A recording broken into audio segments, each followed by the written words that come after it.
It might have been a delayed video, but finally it has come into your face. Arsenal versus Burnley. Player ratings. That game ended Burnley 0, Arsenal 5. And guess what happened?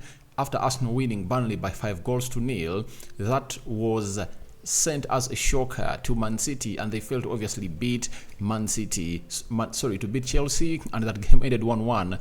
That was where they had to put Arsenal to 55 points, right? 55 points. And right now, Man City is third with the game in hand. If at all they win their game in hand, they are going to be just 1 point ahead of Arsenal. And trust me, if you are anyone to fear, is a team that will obviously take the trophy, provided it's Man City. And the moment you see to it that even when they win their game in hand, they are just going to be 1 point ahead of you. You really have to get excited, because you know there is an encounter that will see Arsenal pay a visit to Etihad, and that result that has seen Chelsea Gate at Emirates, at the Etihad, has gonna hit to pump Arsenal in their well. Welcome to the Rokani Media Football. These are the player ratings as far as this game of football is concerned. Let's summarize it and obviously take it off and take it to the next level. And what is my name? Rokan David. You can as well call me Aradi. But don't forget to subscribe to this channel so as not to miss out on stories that we do upload in here on a daily. We are supposed to hit 20,000 subscribers before the end of this month. And guys, let's continue to spread the love. I start off with the goalkeeper. Oh, before I start with the goalkeeper, the Muslims, Barakallahu fikum. Let's start off with the goalkeeper. The goalkeeper of Arsenal, David Raya, kept another clean sheet. Those are 7 clean sheets for David Raya, and he's one of the highest clean sheet keeping keepers in the Premier League, and I'm gonna give him a 7 out of 10. Had nothing to do, 0 shots on target, everything looked like smooth for him, so he takes a 7 out of 10 for me. And I think he just has to get geared for the game of FC Porto, where he's gonna be asked a lot of questions in the midweek. That is on Wednesday. Then after that, we go to the right back who played there, who was Benjamin White. He takes a 7.8. I give him an 8 out of 10 because he put in a very exquisite performance that everyone went ahead to obviously like, and he closed that area very well. He was not really passed by, and he couldn't allow any cross coming in through to really disorganize, or to antagonize that central defense of Arsenal. Benjamin White, 8 out of 10. We go to Jakub Kiwior, registering himself with an assist and being involved, I think, in the 4th goal that was scored by Trossard, though Kai Havertz claimed the assist. He goes for an 8.5 out of 10 for me. He really did a lot onto that side, and those 2 consecutive 90 minutes are really great, plus the 45 he played against Liverpool. And I think if you're a manager, you obviously continue starting him into that position. I told you this guy is really good. That's why when Arteta really got inquiries from teams like AC Milan, Sevilla, and very many other teams all over the world, he said, I'm not letting Jakub Kiwior go. He kept himself with Jakub Kiwior, and the rest has been history. The boy has gone ahead to impress, and he's just 22 years of age, meaning that he still has a lot to learn, and some bit of confidence that has gonna have to be given to him in these previous games that Arsenal has gonna have to play, because he had not really started very many games this season. I think he only started the game of Sheffield, right? And that of the Champions League they played away, the FA Cup and the Carabao Cup. Those are the games that he went ahead to play. But the rest of the games, he was not part of the action, meaning that would have gone ahead to force him maybe to say in the summer, I would like to obviously push out of Arsenal. But he has come out and shown the manager exactly what he's capable of doing in that position. And I think the manager is now going to be looking at him as that player that can compete in that position with Zinchenko, Tomiyasu, and so on and so forth. So 8.5 for me. We go to Saliba, closed down very well. He takes an 8 out of 10 for me in that central defense, and he continues to show you that he's the reason as to why Arsenal is where they are. He commands that central defense very well. And by the way, it's always rare to have a defender that is younger commanding people older than him. When you look at that back line of Arsenal, the youngest player, if you are obviously to really go by the first 11, it's William Saliba, and Saliba commands them all. Gabriel Magalhaes is like 25, 26, because he came into Arsenal when he was 21. He has been here for 4 seasons. He's 25, 26. Zinchenko is 26, I think 26, 27 years of age. He's years younger than that guy. Benjamin White, 25. So the guy who commands that central defense of Arsenal is just 22 years of age. That is William Saliba. So Saliba is always a very good player that is going to hit, obviously, command that central defense, and you need to obviously give him that, because he's going to hit work for it, and he takes away an 8 out of 10. This time around, he was not on target. He was not on target, but the team of Arsenal went ahead to win. We go to the left-sided centre back. That is Gabriel Magalhaes. For me, he goes away with a 7.5 out of 10. I just love the way he did his stuff, and he just went ahead to really put in a lot of effort as a player, and he takes a 7.5 out of 10. The energy that was really exerted to them, he went ahead to obviously calm it down, and he weathered the storm every time it tried to obviously distort or threaten that backline of Arsenal. What a way for them to keep now 2 consecutive clean sheets in a row as they prepare to play against FC Porto in the Champions League. By the way, if you're going to play FC Porto in the Champions League, this is very important that you note it, that you have what we call a strong defense, because the Champions League nowadays is all about having a strong defense. Now, that strong defense can help them really exert a lot of pressure to that side of FC Porto, and we know that Arsenal doesn't concede very many goals when they are playing away from home. So in all the games they played away from home, I think they conceded 3 goals, meaning that at this crucial stage, you need to go in with that form of having gone ahead to keep 2 consecutive clean sheets in the Premier League. Now, after that, we go to Declan Rice, coming in through, dominating the central defense, and the manager had to rest him a little bit when he brought on Jorginho, because they're really having a very hard game away in Portugal, and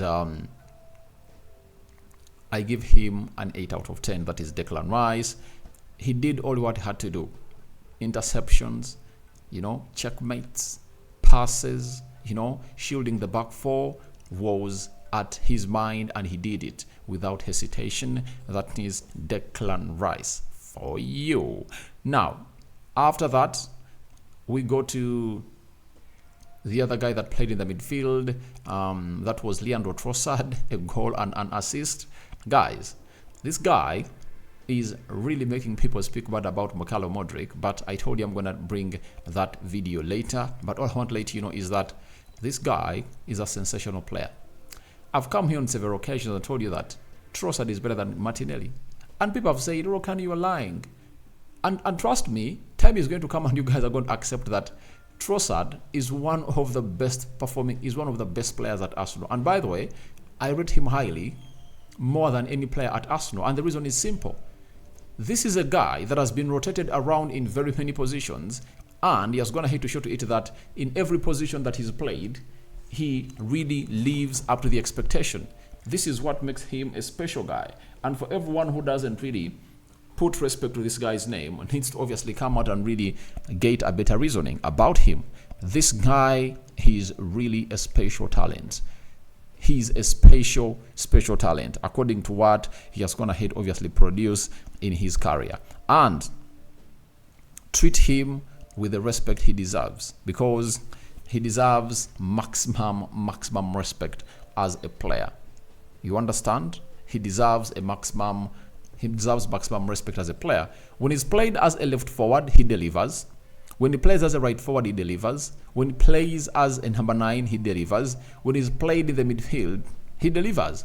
Tell me a player at Arsenal who is played in 4 different positions and delivers. For Kai Havertz, he has only been played in 2 different positions. That is in the central midfield and the center forward. But Trossard, wherever you put him, he really gives you exactly what a player who plays in that position offers. And that's what makes him a special player. And his dynamism is really out of this world. And for me, he walks away with a 9.5 out of 10. An assist for the penalty that Bukayo Saka takes to make it 2-0 for Arsenal. And he comes in through to score a 4th goal.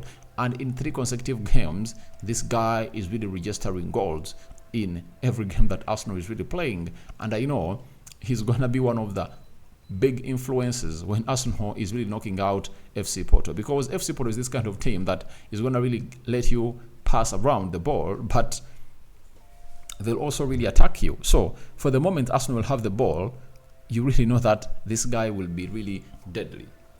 We go to Martin Odegaard. I've given the other 9.5. I go to Martin Odegaard. Martin Odegaard had a goal and an assist in this game of football, and he's really back to the Martin Odegaard we've always gonna hate to see. In the previous game, he had a brace of assists when he released Trossard and Bukayo Saka. This time around, he released Bukayo Saka, and Martinelli set him that goal, and he really did a lot as a captain, and this is what you want to see your number 10 doing, having assists and goals in different games that you are really playing. And for me, Odegaard takes a 9.5 out of 10 for his performances. We go to Bukayo Saka, 2 goals again, 7 in 6 games with an assist, meaning that 8 goal contributions in 6 games. What a way this English lad is obviously making himself step to the next step of his career in a way that we all want him to be. Because Saka is not all that a flamboyant player, but he's an efficient player. That is it. And we've always been told that hard work beats talent if talent doesn't work hard.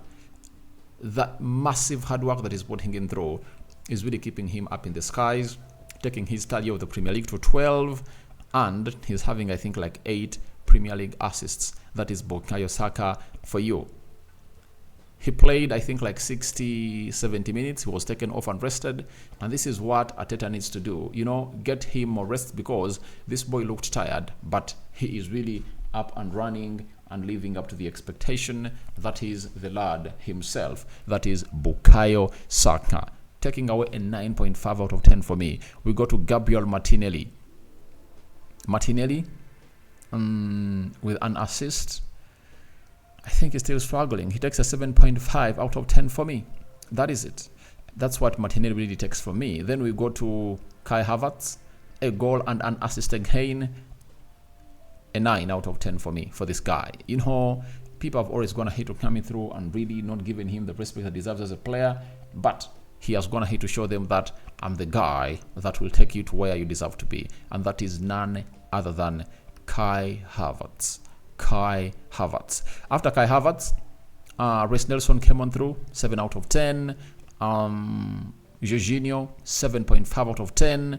He really performed very well. Then we saw which other players come on. Nketiah, 7 out of 10 for me. Which other player? Cedric Soares had a play into that game. I had to do in that game, and he did very wonderful into that encounter, and really played very, very well. So Cedric Soares, 6.5 out of 10. And who is my man of the match? My man of the match, before I give you the man of the match, I have to obviously talk about the manager. 8 out of 10 from the manager of Arsenal, and that momentum shouldn't really bend off, you know. The foot should stay on the pedal, not putting the hand onto the handbrake of the car. My man of the match, I go with Bukayo Saka. Last time, I know the Saka family was really disappointed with me because I went ahead to give Declan Rice the man of the match because he had a goal contribution of 3. You know, to be a CDM and you really create 2 chances and score 1, it's really unreal and it's really unusual. And when will Declan Rice ever do that again? It's rare. So that's why he deserved that. But for Saka, we know to eat that a brace is gonna come any other day. You get? So as it came recently, so it was gonna come again. And Bukayo Saka is my man of the match. So guys, go into the comment section, tell me your thoughts about who is the man of the match here and what your thoughts are about him and my ratings of every player. May the living to God bless you abundantly. The Muslims, Barakallahu fikum. We out. See you later.